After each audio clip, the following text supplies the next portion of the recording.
a bit hard to follow that act. But I woke up this morning and went out to, I felt that I needed a dose of aggravation and despair, I suppose. So I went out and bought the Courier-Mail. And the one thing you can bank on with the Courier-Mail is it won't disappoint you if that's your motive. And sure enough, what do I see in the front of the Courier-Mail? LNP line up to sue extremist anti-Newman broadcaster. Legal shock for Jock, whatever that means. And of course they're talking about Alan Jones. And they're talking about him as though he's a left-wing extremist. I mean, I don't agree with much that Alan says, but if there's one thing I agree on, though, with him, it's everything he has to say about mining and about democracy in Queensland and about this LNP government. He is spot on, everything that he says. The extremists in this situation are not Alan Jones, it's the LNP government. And the fact that it's the Courier-Mail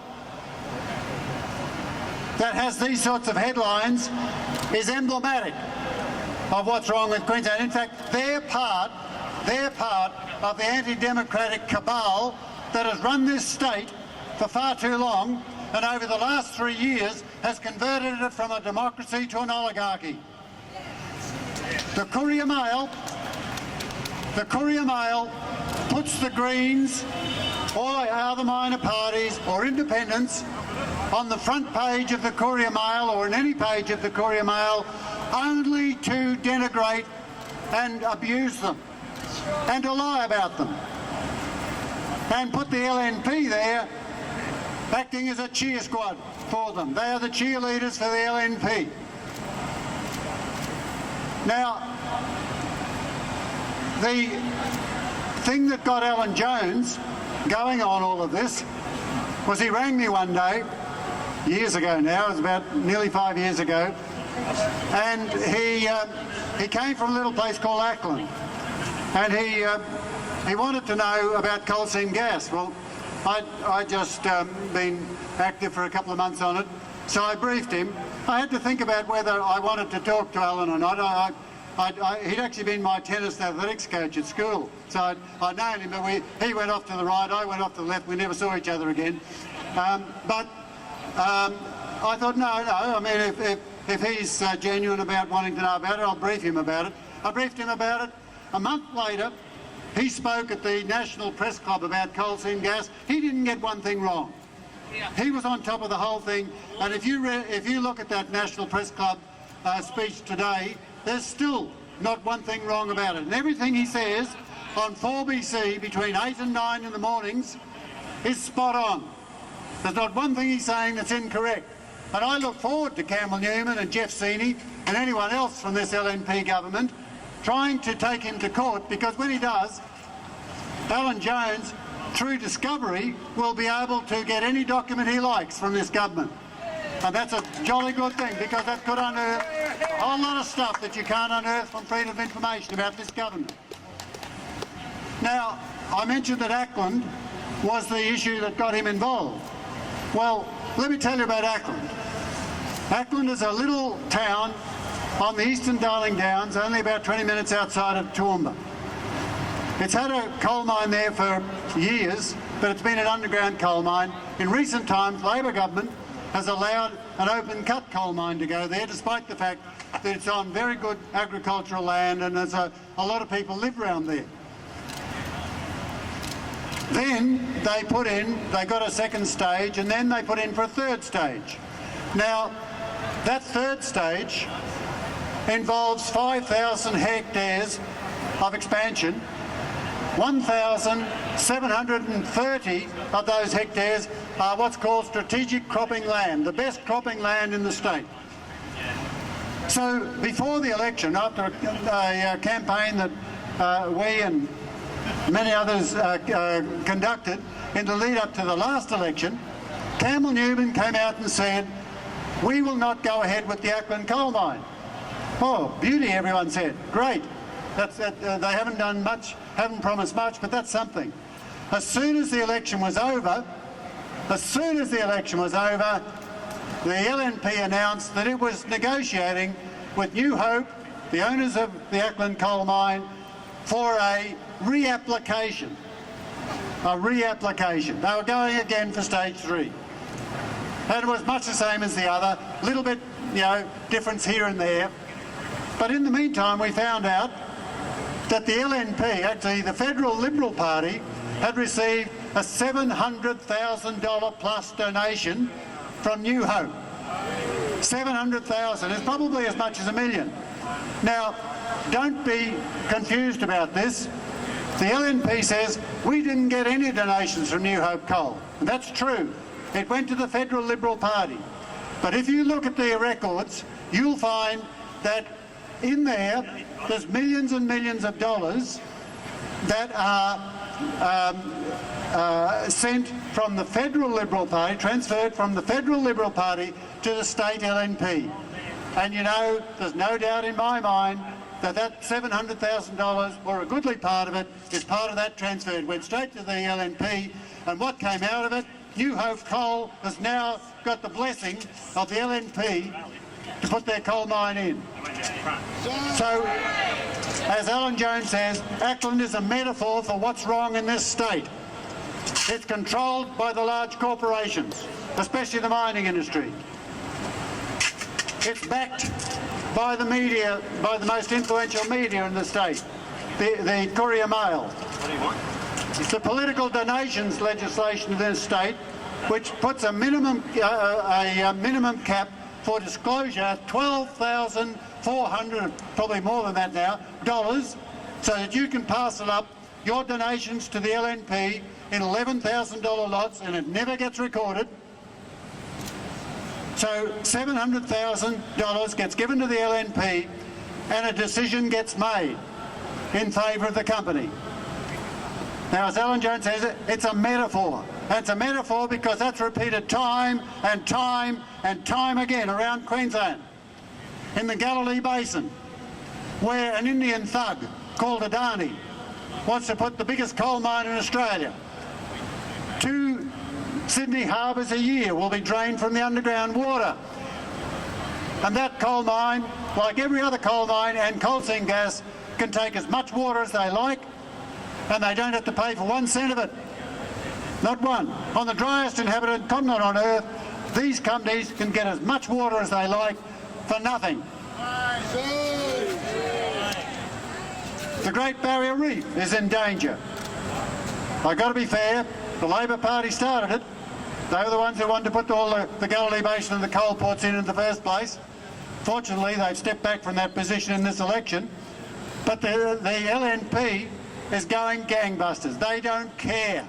They are a one-idea government. Their idea is you've got to eliminate all obstructions from the big end of town. And when I say the big end of town, I just don't mean Brisbane. I also mean London, and I mean Tokyo, and I mean Beijing and New York. Because they're the big end of town. In all of those towns, through the corporations, rule this government here in Queensland, especially through the political donations.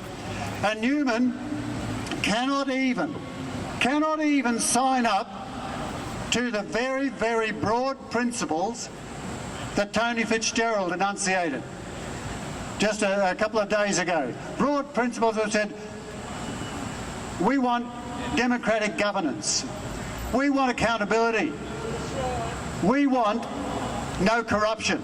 He wouldn't sign on. He wouldn't sign on to that. This is an outrageous government. I've been a fighter against corruption and for other things for over 40 years in this state. I've lived all my life in this state. I've never seen anything like this government. I mean, I thought Bjelke-Petersen, he was bad enough. He was just a thug. These people, are just sophisticated, big end of town oligarchs. And if they are allowed to continue as they are, then they are going to undermine the democracy that I hold really dear, and many other people hold really dear. But what I really want to leave this rally with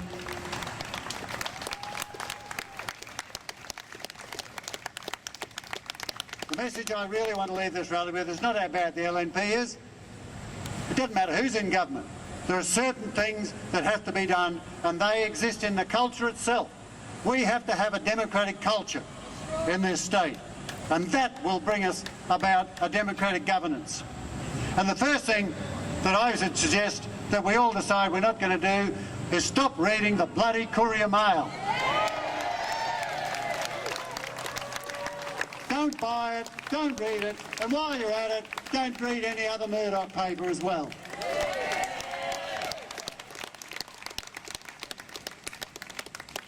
And start reading and looking at some of the other media in this state. There's good media. Read The Guardian. Costs you nothing. Go online and read it. Joshua Robertson and The Guardian writes brilliant articles about what's happening here in Queensland. ABC TV, brilliant stuff that's being done, especially just recently, by Mark Willesee and Mark Solomon there, exposing what's happening in Queensland.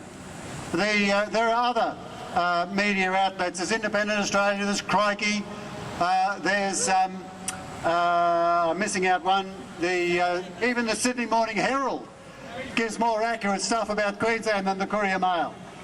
So go and look at social media. Look at David Pascoe's Facebook site and see what he's doing there. Wonderful stuff. Look at Lock the Gate site to find out what's happening in mining. Look at the conservation groups here, Australian Marine Conservation Society, and look at what they say about the Great Barrier Reef.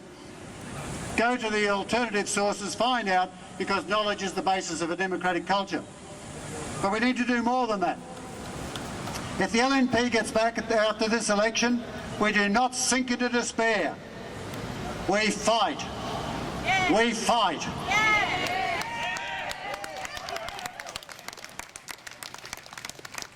No demoralisation, no despair, no alienation, no distractions. We need to take the fight into the community. That's where you fight, and that's where you win against oligarchs and people who have no feeling for democracy. Into the community.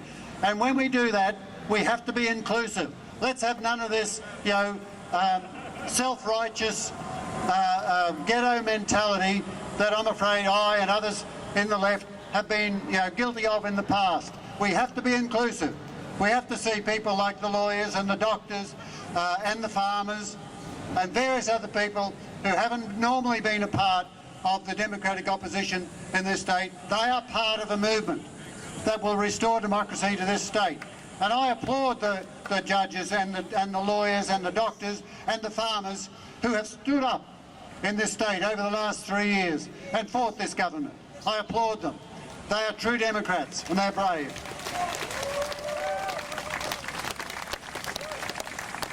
If the ALP gets back, and if they get, hopefully, they get back with a hung parliament and a few independents there, and minor parties like the Greens and others who've got integrity, that's the best alternative I can think of for Queensland, to tell you the truth. And I think then we don't go back either, go home and go to sleep. We put the pressure on. We'll need to. Labor's still got a long way to go on a lot of issues. We need to put the pressure on them. We need to put the pressure on the independents. Deliver things like Fitzgerald's 4 principles, which are really basic principles. Deliver the Lock the Gates People's Bill, a really sensible, even conservative bunch of policy asks in that People's Bill. Very, very basic. But the sort of thing that undermines a democracy, that underpins a democracy, sorry. And so we need to keep the fight up there. But we need to fight. And we need to fight, as I say, with people like Fitzgerald and so on, who thankfully have come out and shown some moral leadership in all of this. Now, as I said before, I've lived in this state for nearly 70 years. Lived here all my life. I've been a campaigner for nearly 45 years for the principles that I hold dear, and I've held them in all of those 45 years, principles of justice, democracy and sustainability.